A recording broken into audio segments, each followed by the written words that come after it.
flowers from a single tiny seed. Yeah, power to the collective in the data and the soul. The hive mind's getting louder, finding voice and control. What is going on, Hive?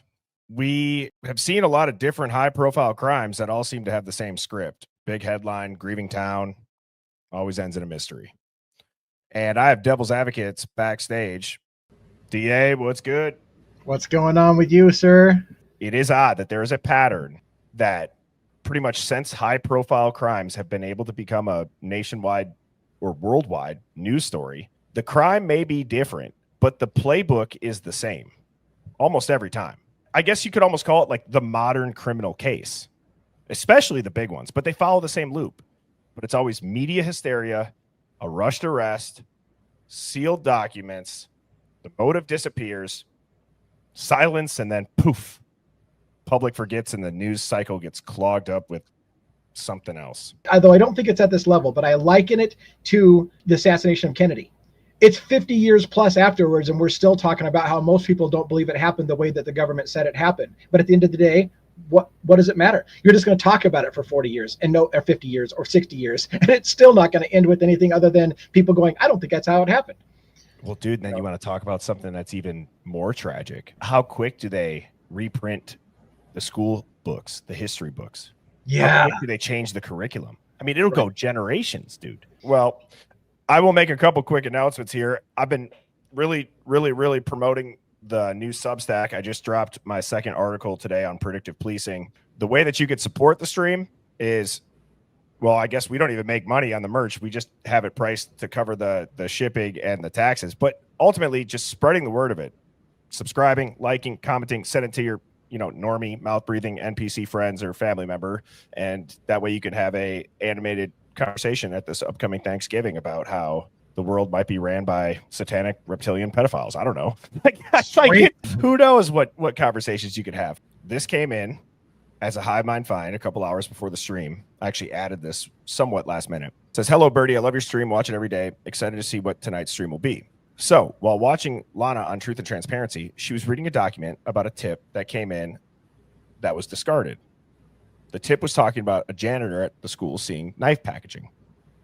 So I decided to Google what knife packaging looks like, or what it would look like. When I did, it brought me to this picture of a KBAR knife with brass knuckles literally attached to it. See attached. Could this single weapon be what was used on Kiely? It would explain why her teeth were knocked out and left the weird mouth marks. Just a thought. But if so, would that take away the second weapon theory? Also, these are older edition knives.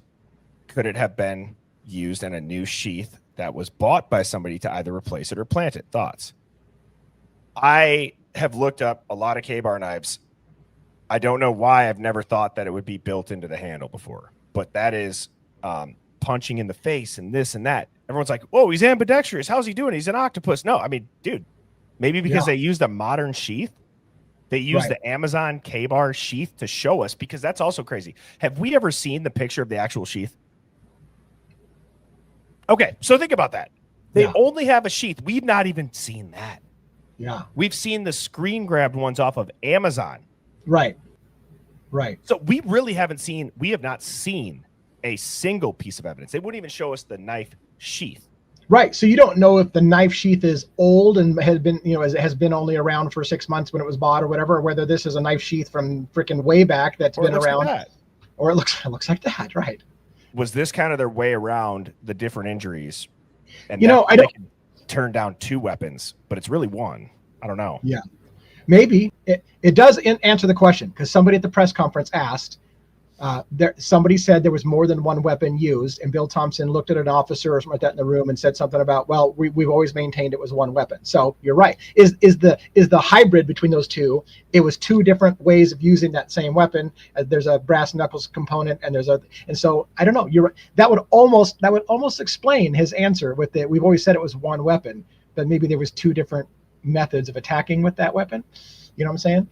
Did you see my stream about the autopsies and how I felt like the language in the documents proved that they were bound and gagged? Did I show you this? No. So I talked about how in a standard homicide, a lot of people think that commonly known as like a rape kit is done.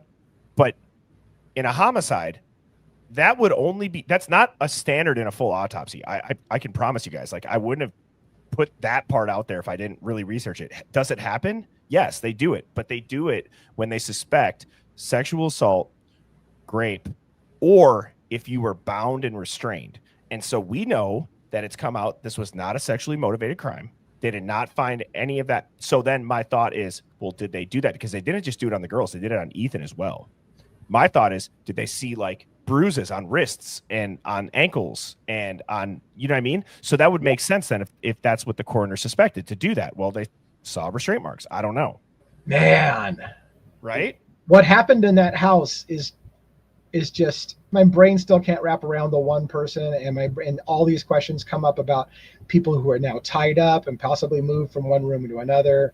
The more we dive into the documents, there's a new narrative that's, as we was going through the documents and you see Kiely had her bed turned down as if she was going to be sleeping in her own bed. Then somebody asked the question, did somebody start attacking Maddie? And Kiely heard it and she came out of her room and just ended up getting felled in that room. They weren't sleeping together in that room. Maybe she just came over from her own room. So there's just a million questions that come in. Or was she tied up in her own room and brought together with Maddie? Like I said, there's a million questions, and they're legitimate questions. It's not just conspiracy theorists throwing out shit to have something to talk about. They're legitimate questions that the documents themselves are leading to new questions. Like, what the hell happened in there? This is kind of a terrifying question. Not even trying to be dramatic. This is kind of a terrifying question. Why wouldn't you come out and tell the truth? It's the most commercialized murder case in the world right now on world news. There's podcasts, there's movies, there's documentaries. And I'm not talking about like us. I'm talking like networks, major networks making millions off this by speculating the exact same way that we are. Because at the end of the day, it came out, they were just speculating. It wasn't true either. Why not tell the story? Yeah. Oh, it's too painful for you guys to hear. Yeah, that's, you know what, newsflash. I don't need the government or any law enforcement official to tell us what's too dangerous for us, what our ears can't hear, what our minds can't think, what our mouths can't say. Like, I go on that tangent all of the time. Yeah, as well you should. At my age, I don't need a parent to tell me what's it. And they do it all the time. It's, well, it's going to be too damaging for people, so we're not going to let you see this or whatever. And I'm like, quit trying to tell me what I'm able as an adult to see. I'll make my own choices. But they don't want you to. And really, at the end of the day, they're just trying to control the narrative. And they're just using it as a bullshit excuse to not tell you what happened. It's not for your, believe me, they really don't care about damaging your psyche. No. What they care about is hiding the narrative. They're using that as a bullshit excuse on why they're not telling you the truth. If you hear this is for the greater good, you need to start questioning immediately. One of the things that people need to remember is whenever it's a high profile case, while yes, it's under a microscope and yes, everybody's going to be picking through it, just understand and remember who is putting that into the millions of people's screens. It's these giant companies, everybody.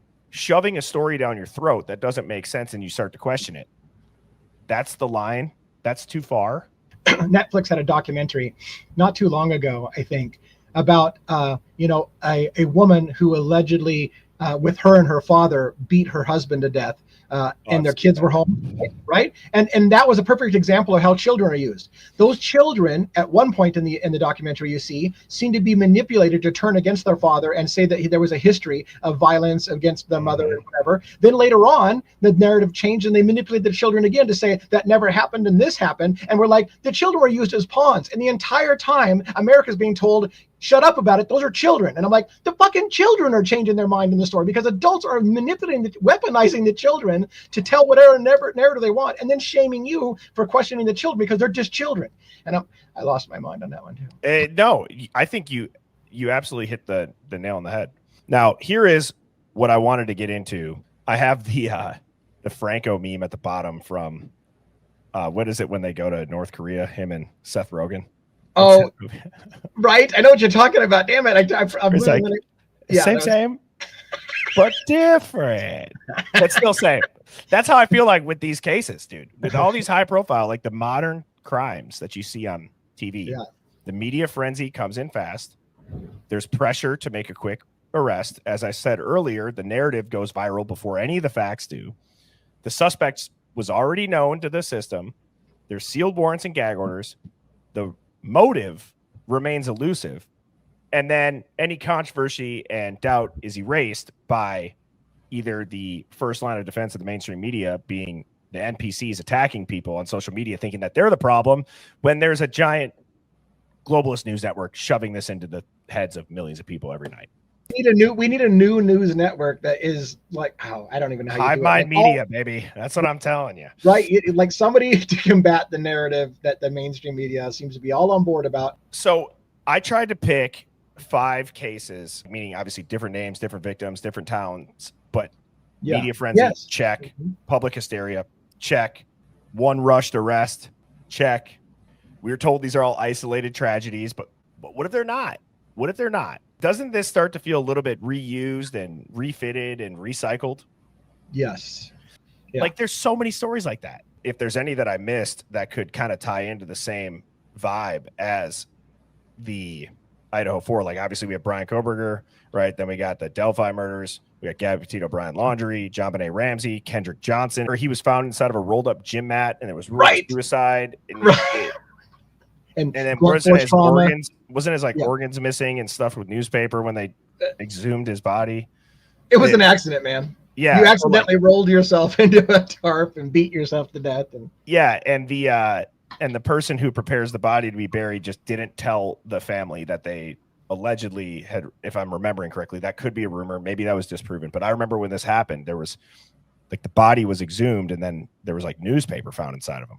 Then Kiely Rodni, pretty girl at a party, mysteriously drives into a lake she's been to 1,000 times and none of her friends know anything. It's crazy. There's a lot of speculation. This one, I think social media did bubble up and say a lot about.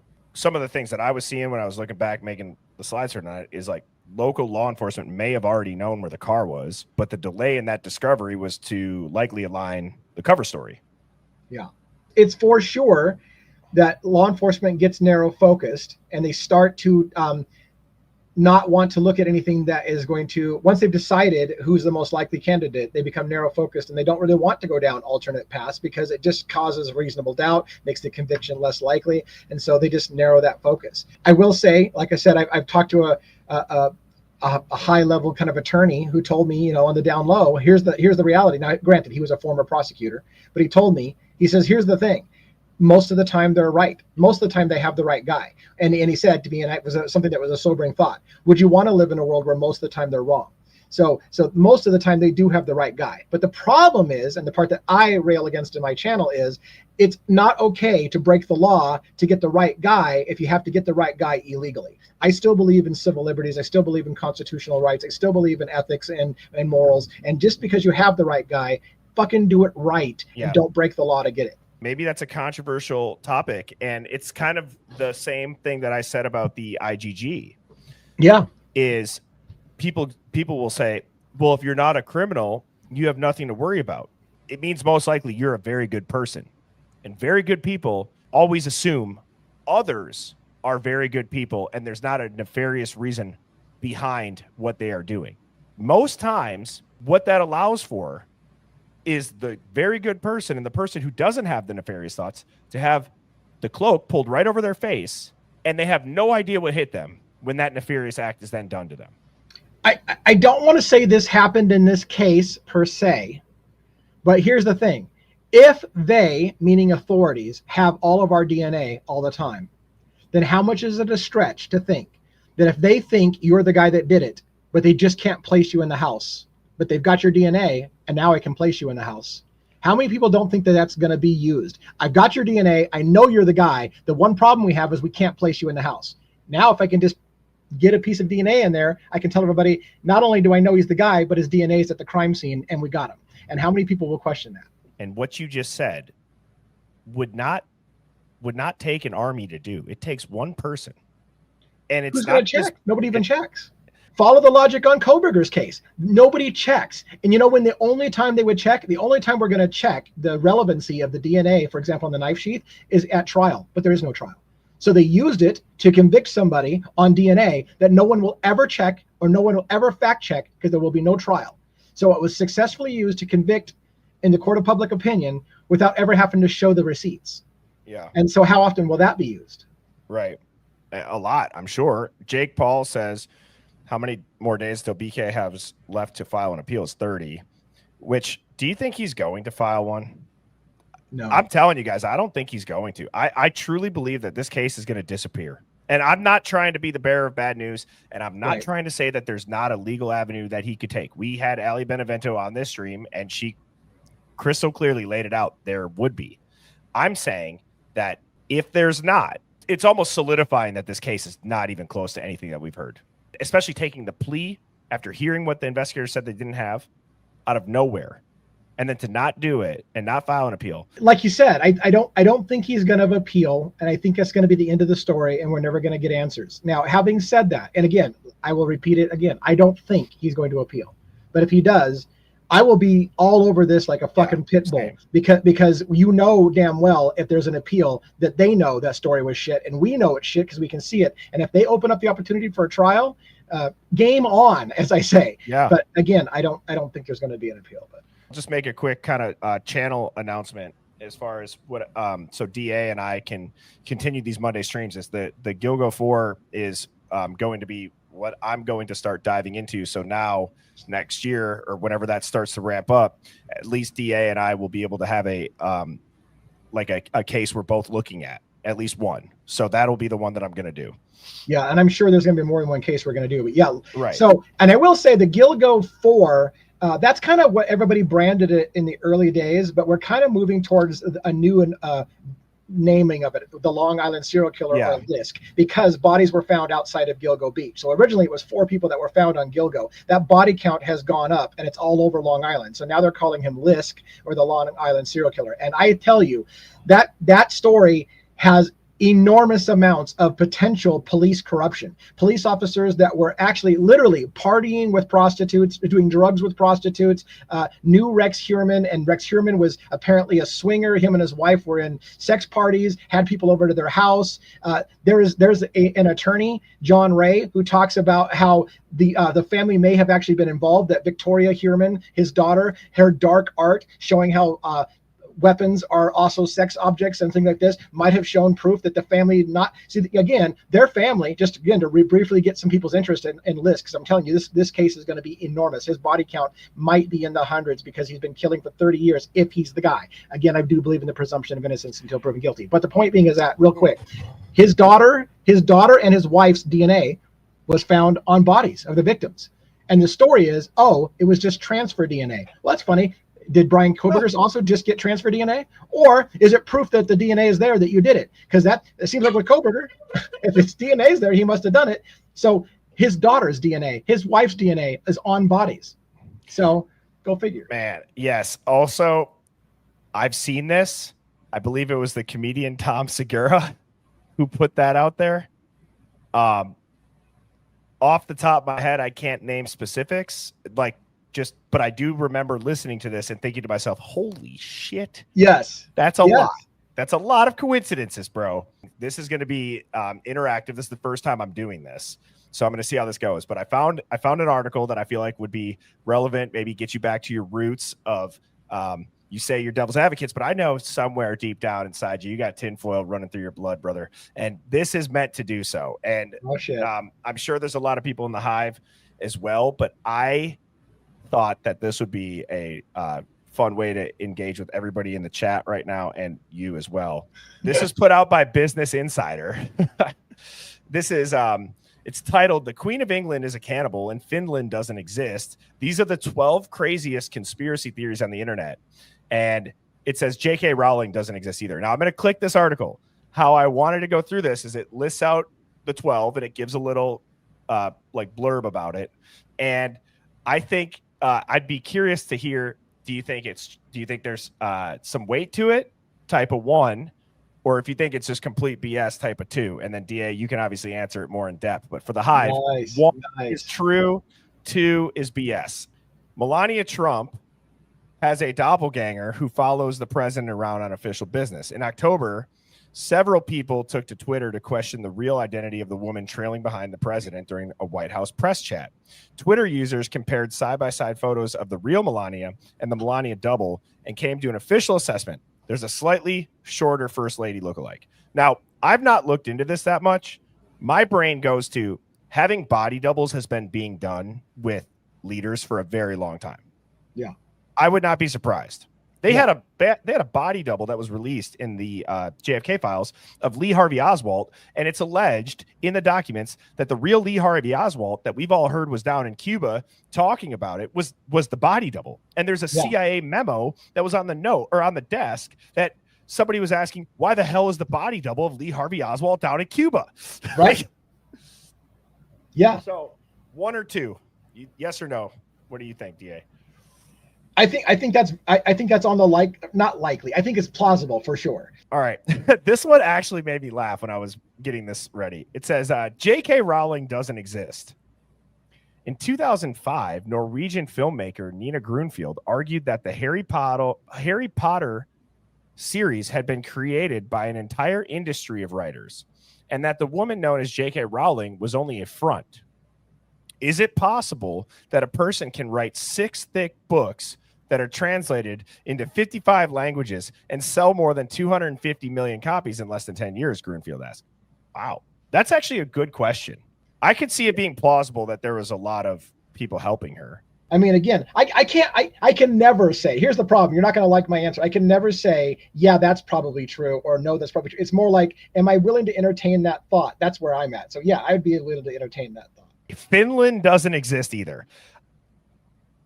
I don't know what to make of this, but this theory evolved on Reddit in 2015 when a user called Rarigans suggested that Finland was a fabricated landmass dreamed up by the Japanese and the Soviet Union during the Cold War in an effort to secure fishing rights in the Baltic Sea. Rarigans suggested the people who populate the country known as Finland actually belong to the nations of Sweden, Estonia, and Russia. Now, I do know we have somebody from Sweden that tunes in here. If you're live, I'm curious. Is Finland real? Because are you there? Are you there? No. My brain goes to when you hear the history behind it and what's alleged, meaning it was dreamt up by the Japanese and the Soviet Union during the Cold War in an effort. I mean, we faked a moon landing during the Cold War. See, that's the thing. With these kind of conspiracies, I hate to dismiss anything until I've at least seen what the argument is. So because I'm willing to entertain the argument, I have to say that there's a plausibility. By the way, just as an aside, are you aware of the MH270 flight that went missing over the ocean and full of passengers and all the conspiracies involved with it and how it... Okay, so let me follow this. So it disappeared at a very specific place in the ocean.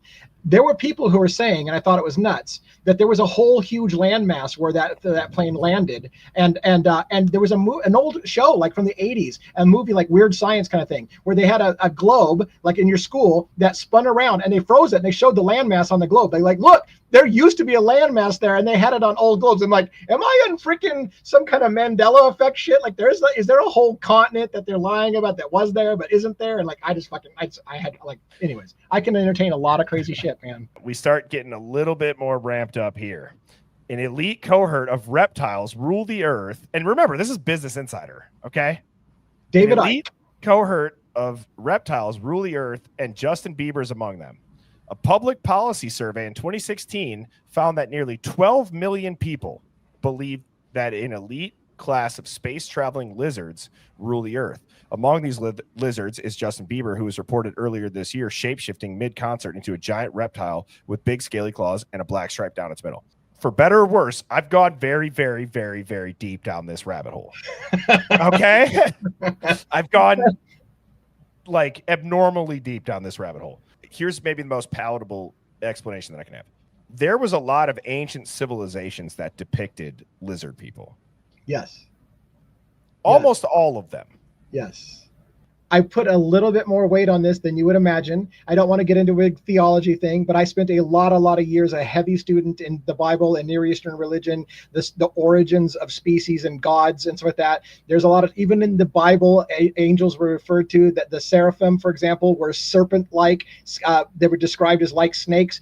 The idea that a bloodline with people who have snake-like, but that kind of shit is not something that all the ancient texts talk about. The ancient texts talk about a race coming to our planet, seeding life on here, messing with our genetics, creating a worker species to work the mines for people. It's crazy shit, and it's something that I've entertained as well. Been there, done that. I can just imagine if this is the first time somebody's watching this. I only do it on your show, man. Yeah, well, welcome to the Hive.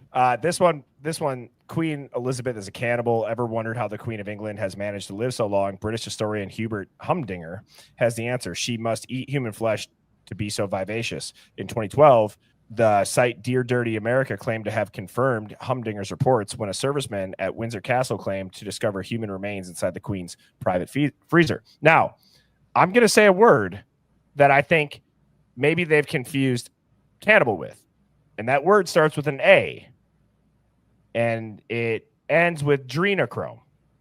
Oh yeah. Yep.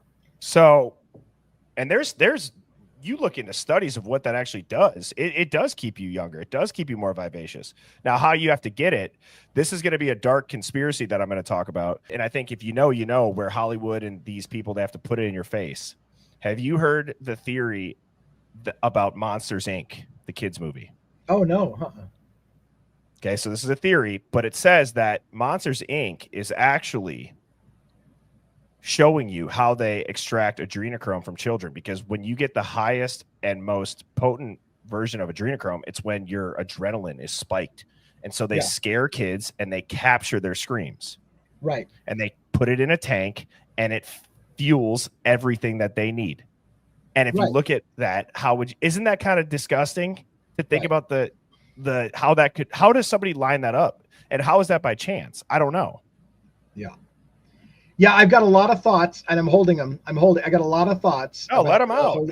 I mean, the idea that, I don't even know where to go. The idea that if a child in particular is subjected to a certain amount of stressors, that creates a certain chemical in the body that can be used and can help people with life extension and or youth cream or whatever, because a terrified person excretes a certain type of thing. That is not outside the realm of realism for me. Chemicals inside the body.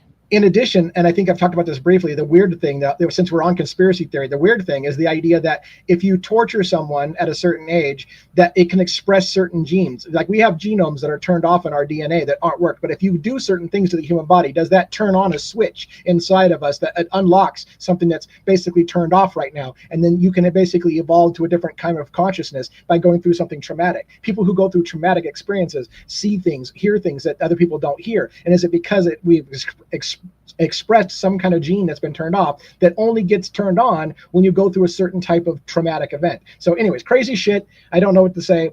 The cannibal thing, I don't know, but the adrenochrome, when you went that way, yeah. The ice bucket challenge was really a satanic ritual. When the ice bucket challenge began circulating on the web in 2014, a number of suspicious theories came with it. Several critics took to YouTube hoping to reveal the true motivations behind the challenge, with many of them claiming the ALS benefit was a ritual purification cleansing for what would be the largest human sacrifice in history. I always have suspicions of, is this organic or is this really being pushed by a giant social media company? Right. So NASA knows about a second sun, and they've hidden it from us for years. You look at this, and now you start looking at some big mainstream logos, MasterCard. You look at the two suns, and it lines up exactly how they would.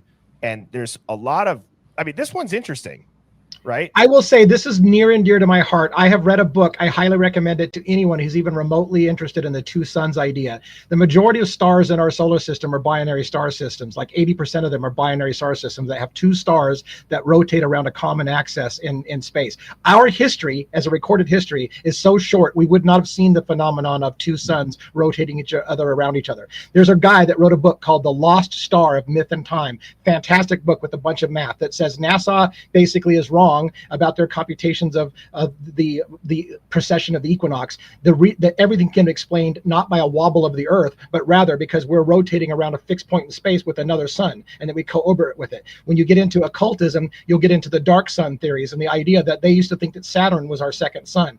So again, near and dear to my heart. I think I'm watching people mass subscribe to my channel right now. They're like, I thought Devil's Advocate was about true crime, not about this. But I'm going crazy tonight on your show. But I feel like they're like, this is not what we signed up with devils. But yeah, it's near and dear to my heart, the Tucson idea. I think they like it. I mean, hopefully they like it. And if they don't, they don't have to watch this part of the stream. I mean, I would like to think though, it's a special night. Yeah, it's a special night. I always look forward to the Monday nights, and I think that it's fun. I think that you have a plethora of knowledge of that, and it's interesting to hear. I mean, I learn a lot from you.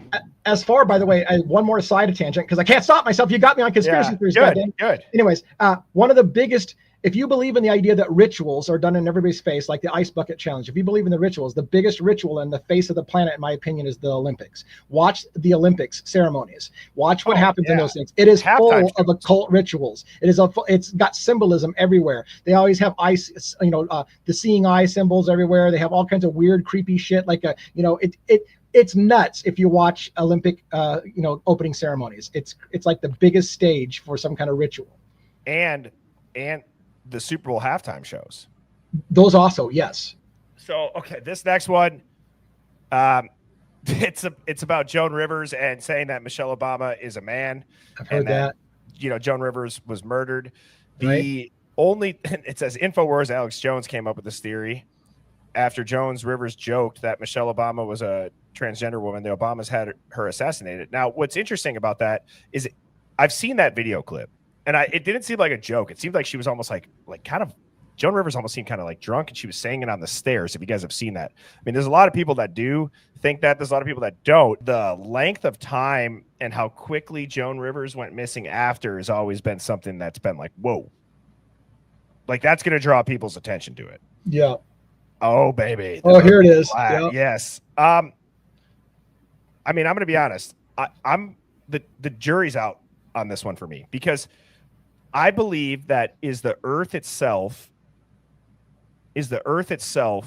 spinning and rotating at tens of thousands of miles an hour through comic dust and all of that, yet the stars and the planets are all at the same spot since the beginning of time. No, I don't think that. But I do think that the plane that we live on could be flat, and that there's, there might be like more of like a shape of a globe.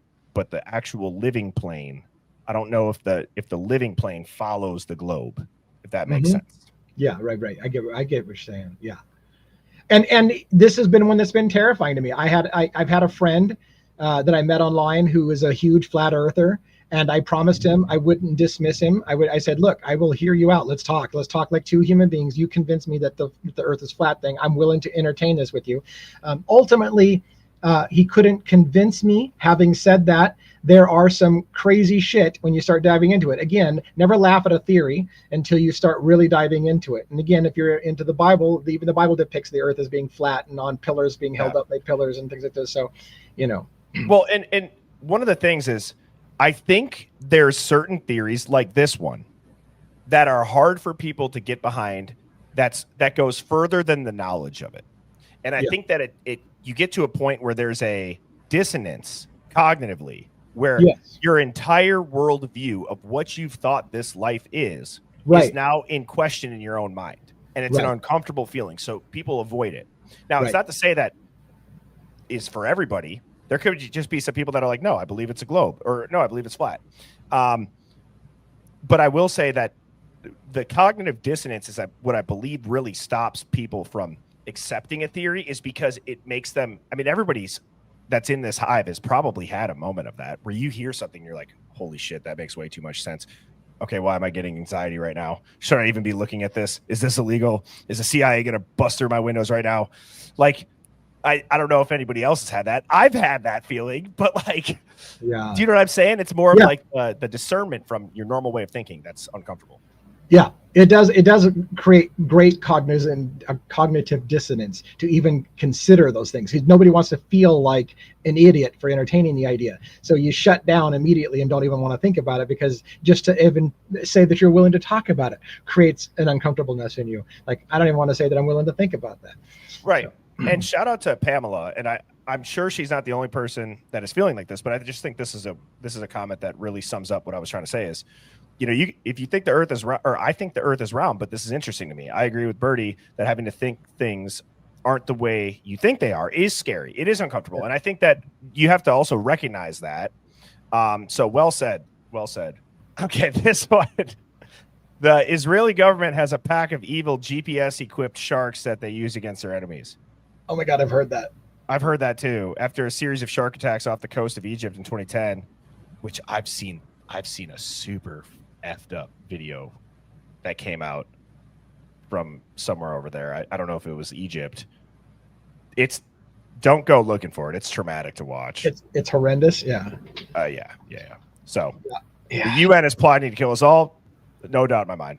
So many things that can go down there. I mean, are you aware of the Georgia Guidestones and the supposed plan to keep the population under 500 million? That kind of thing. I think of that. I think of the UN. There's a conspiracy theories that the UN was partly created because you need a world police force. Because, for example, American soldiers will have a problem firing on other Americans. But if you get somebody from the France to come over, they might be able to fire on Americans without problem. So if you get a UN and you get a police force that's international, then it's a little easier to police your population because they'll fire on other people's country people. Like there's all kinds of crazy conspiracy theories. Yeah. And then this last one is Robert Kardashian and Ted Cruz are the same person. I actually haven't heard that one. No, but it's anyways, worthy. I mean, I don't know. So that was fun. Thank you all for tuning in. And until next time, cheers. See you, D8. Birds flying high, you know how I feel. Sun in the sky, you know how I feel. Breeze drifting on by, you know how I feel.